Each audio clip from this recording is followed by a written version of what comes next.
2, 1, and here we go. Hello everybody and welcome to StreamGeeks Live.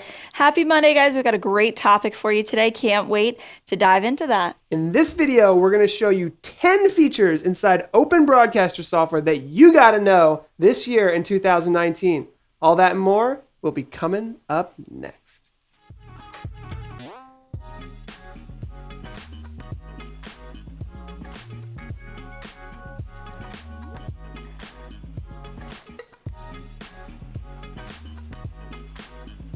There we go.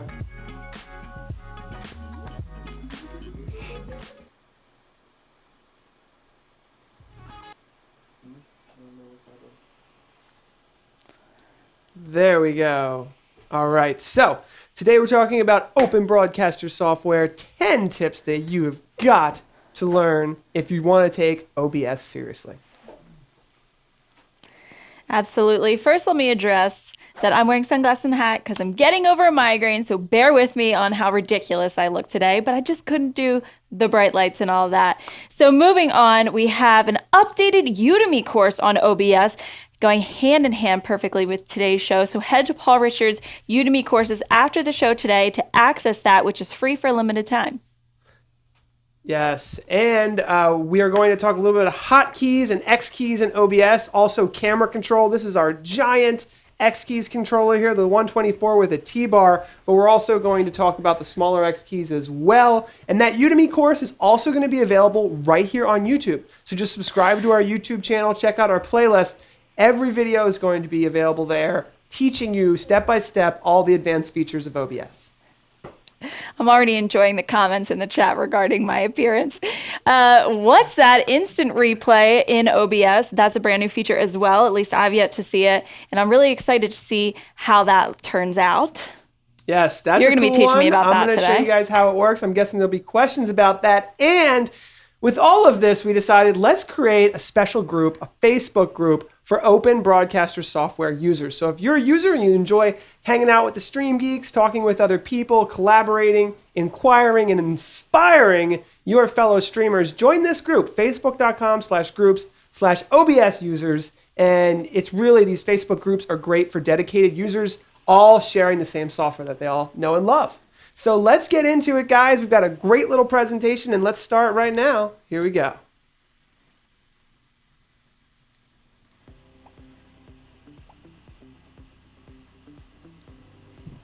Number 1, the OBS MultiViewer. MultiViewer. Such a cool feature, great for anybody using multiple cameras and switching between multiple sources.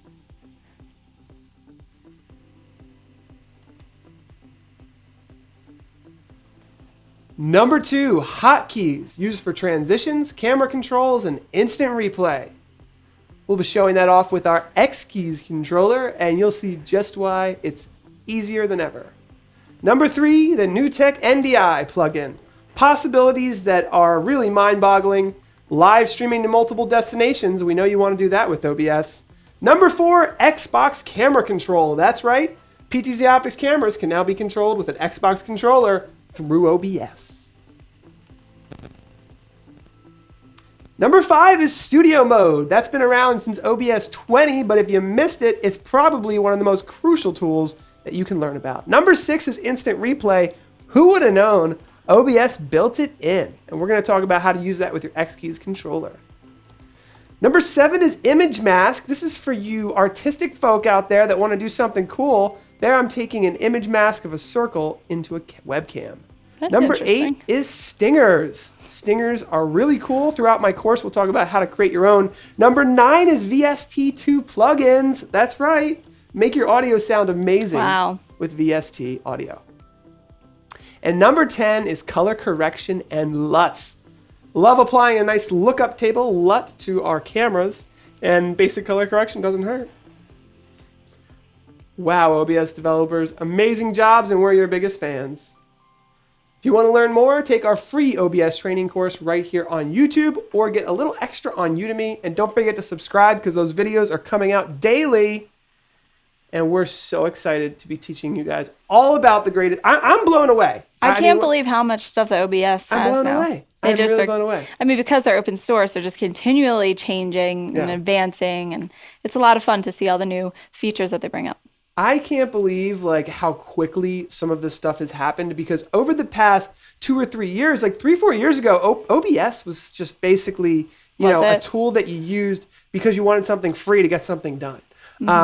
But I really think that with the new tech NDI, now connecting OBS with maybe a broadcast switcher, like a TriCaster or a Wirecast system or a vMix system, or even 2 OBS systems over the same local area network, that's where OBS is literally going to become a professional tool that's used in high-end broadcasts and low-end broadcasts alike, not just for gamers anymore. This is a tool that has all the features you need to put together most productions. Now, I want to mention that the number one issue with OBS that I've struggled with for so many years is audio and video sync. It's driven me nuts. I remember just not understanding it because I'm a big vMix user over here and other Wirecast software that we use here a lot. And Wirecast and vMix will actually do some intelligent audio syncing for you. So vMix, I've noticed, really will make suggestions on audio delays based on how the video's coming in. Right. So I'm kind of like, oh, well, why doesn't that work for OBS? Well, OBS doesn't have that type of advanced functionality. So you have to match up the audio and video together. So we created a free tool that you can get at obsaudiosync.com. Ah, I could have made a square for that. We should have made a square for it. I'll put a link to it below. It's in the course. There's a video on it on our YouTube channel. And let me show you this video, because I have OBS running actually here. I want to show this video. This video is something that you can play on your, here it is, OBS Video Sync tool. You can play this video on your computer and it will tell you. Is it the same video for everyone? Yes. So this would be a video for, you could do it for vMix, for Wirecast, doesn't matter. It's an audio syncing tool. And you could take this, take a picture of it, and you can literally have it, I'm going to have it play here on repeat. It'll tell you exactly how much audio delay you need to add to your microphone. And just in general, so everyone knows, video tends to be slower than audio. Audio is a more advanced file, lower bandwidth data stream. Sorry. And so OBS is great. It looks like some people use it as a backup. And so understanding all these tools and how they work, even as a backup to vMix, Wirecast, the TriCaster, Livestream Studio, it's worthwhile taking the course. So just an hour and a half, learn all the ins and outs of OBS, and you'll be surprised when, let's say you have a volunteer or someone you want to help out in your video production system, get them the free OBS and get them to play around with it, have them take our free course and learn about video production. And it's a great way to get involved in video production. And now that it has the NDI input and output, what they're doing could possibly become an ingest input into your larger system as well. Question from Chance, are these features for both Mac and Windows, the new features that we discussed? That's a good question. The only feature that is specific to Windows as of right now would be the Xbox camera control. But otherwise, as far as I know, all of those features are side by side. I'm surprised no one asked about the replay, the instant replay, because that is a really cool feature. Now, I'm used to using instant replay inside vMix, and the cool thing about vMix is it'll take that instant replay and you can slow it down and play it back in 20% speed. We're going to test that out sooner. Or did you make a video of that we can look at later? Instant replay? The instant replay, because I'd like to see that. Oh, the OBS instant replay? So I could show it off now. I mean, I have it set up. Is it complicated to it's not as it is a little complicated. So there's a video about it in our course if you really want to dig into it. But I can show it to you guys now. Basically, you can see here that on my OBS, and Mike will probably show this full screen in a second. And Melissa, why don't you hand me my telestrator? See here in the bottom right, I actually have a replay buffer going on right now. And so what that is, that's an extra button. Most people are used to seeing start streaming, start recording, but that start replay buffer is actually the newest feature inside OBS to add instant replay. So it essentially just records anything you want. I'll open it up to show you guys how it's set up. Really, really cool setup. And who developed this Actually, the name of the gentleman who developed it is actually in the plugin, so I can show it. But under your output settings, there's streaming, there's recording, and there's replay buffer. And when you hit the enable replay buffer, you can choose how long you want the replay to be going. So we have 20 seconds of video there. And keep in mind that your recording tab, whatever your settings are for recording, is what you're going to be using for the replay buffer. So as you can see here, I didn't actually have my NVIDIA graphics card enabled. That would obviously be important. So we turn on NVIDIA graphics card. Also, when you're recording, you can pretty much use variable bit rate because generally you don't mind so much if it's constant bit rate. You want to do CBR for streaming. But look at this bit rate. I have a really low bit rate of 2.5 megabits. So I'm going to go up to 15 megabits, which will be 15,000 kilobits. And take a look here at the replay buffer. Now look. So now the replay buffer is telling us that we are using 36 megabits or megabytes. So that's not bad for 20 seconds of video. So that's a 20-second replay buffer, if you will. Just that's kind of the way it works. And then let's go out of this and we'll save our changes. And then you can see here that I can start the replay buffer. And as soon as I do so, it's recording 20 seconds of video. Of things things that are to come. Yes. Okay. Well, things that are, well, not in the future, but things that are happening right now. It records so you can replay it. It starts recording. And then the only other thing to check out with that, in order to make it work, is you go into settings, and in the hotkeys area, you need to set up a hotkey for starting and stopping the replay buffer, which is right here. So you can start and stop the replay buffer with Control Z and Control X, the way I have it set up. And then save replay, we have Control C. So as soon as you hit Control C, it saves the replay to your instant replay. And then down here, for example, I have a soccer match being played. Figure this is really for sports. Would be good. And then I have, down here, I have my instant replay. All right, so the instant replay is actually just a file on your computer. A video file. Video file that is in your videos section by default. And your latest replay, see all these little replay clips that are being saved? Your latest replay clip. I see you were testing it earlier. Is set there. I was testing it. And then in scripts, instant replay. Look, it's made by Jim. It doesn't actually say like. Thank you, Jim. Shout out to Jim. And then you just select the media, the input that you want to be using for your instant replay. And you go ahead and hit close. And then as soon as I hit Control C, because that's the shortcut I have set up. Normally I would have this on my xKeys controller. So is the output, is that the replay? Well, now I just go to instant replay, hit cut. Okay. And we have a beautiful black screen here. We have a beautiful black screen. So what happened? I believe I might have messed it up when I went into here. And I have a video on how it all works. Jacob is asking live. It's always, where do you go to find the newest features on OBS, or is it just in your OBS? Do you have to do some sort of update? That's a really good question, and let's get out of the tutorials and just do like a Q&A, because all the tutorials are going to be available on our YouTube channel, and they're already all available on our Udemy course.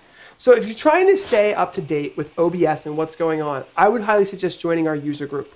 So facebook.com/groups/OBS users. That's where we're going to be posting all of the latest information about what's coming out, and we're going to be having tutorial videos that go along with that. You can also follow the blog, but the blog doesn't get updated that much because you got to remember that this is like a huge community of people and things evolve slowly. OBS Who knows what blog. people are working on? Yeah. So the blog's kind of out of date. The forums are good, but you really got to dig through them. But can you assume that these features are in your OBS? Yes. Okay. If that's what the question is, then what you need to do right now, the latest version is 22, and the latest build's 22.0.2. So there's a check for updates in the help area. So you can just make sure that you're updated to the latest version, and okay. If you're updated to the latest version, you will have access to all these features. Let me show one more little thing in my OBS that I think a lot of people will, because a lot of people are looking at my OBS, I feel like, and are going, this doesn't even look like the OBS that I remember. Like, what what's going on here. That's because I have it in studio mode. So Mike, if you want to bring this up. In the settings area, one of the main things that we have here is I have it in an Ocre theme. This may be what you're used to seeing here, and it's just tough on the eyes and it doesn't look very good. So the main thing that I've done here is I've turned on that Ocre theme, and that just makes it look a lot better, resizes things a little bit. And then the other main thing that I have here to get this look and feel of OBS is that studio mode. So if you're in the old setting without studio mode on, then you're like, whoa, it doesn't look anything like what Paul's doing here. Now I've got that, and then you can add your custom transitions. We didn't show this one yet, but that's a stinger effect there. Fun. Cool little I haven't stinger seen that effect. Yep, and in the course we show you how to make stinger effects, how to set the cut time, and do all of that inside OBS.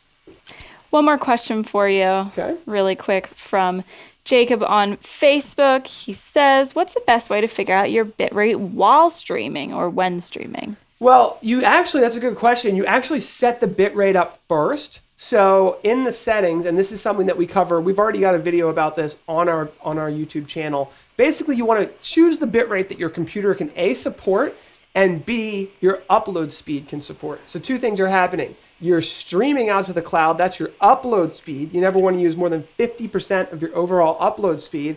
And then second, your computer's trying to encode and process all of this. And one of the biggest mistakes people might be making is not using the hardware encoder they have. You have to tell OBS to use your graphics card if you want it to. So selecting a bitrate, I always suggest 4,000 to 6,000 is what Akamai, actually, the largest content delivery network in the world, the largest private one, not Facebook and YouTube, blow it out of the water, but the largest private content delivery network says that 6 megabits per second is considered an excellent stream in 1080p and high definition. So maybe go with 6 megs if you have that bandwidth and processing power. But a lot of people don't have the processing power or the bandwidth to support that. So you would lower the bandwidth or the bit rate, okay, until you didn't get any dropped frames. And OBS does a great job at reporting dropped frames. Mm-hmm. And if you have dropped frames, we have a whole video on how to troubleshoot and say, well, I'm getting dropped frames. What is it? Is it the processing power? Do I have too many inputs? Is it my bandwidth? Is it something with a setting that I have with my bitrate encoder? And we go over all of that in the tutorial videos. So Alrighty. I think that we should go out and we should go to the podcast. We should wrap this presentation up. Thank you so much for watching, everybody. Stick around in the podcast. We're going to talk about how great OBS is and have a little podcast session. Thank you guys so much. We'll see you on OBS's brand new user group, our new user group, facebook.com/group/OBS users. Peace. Stick around.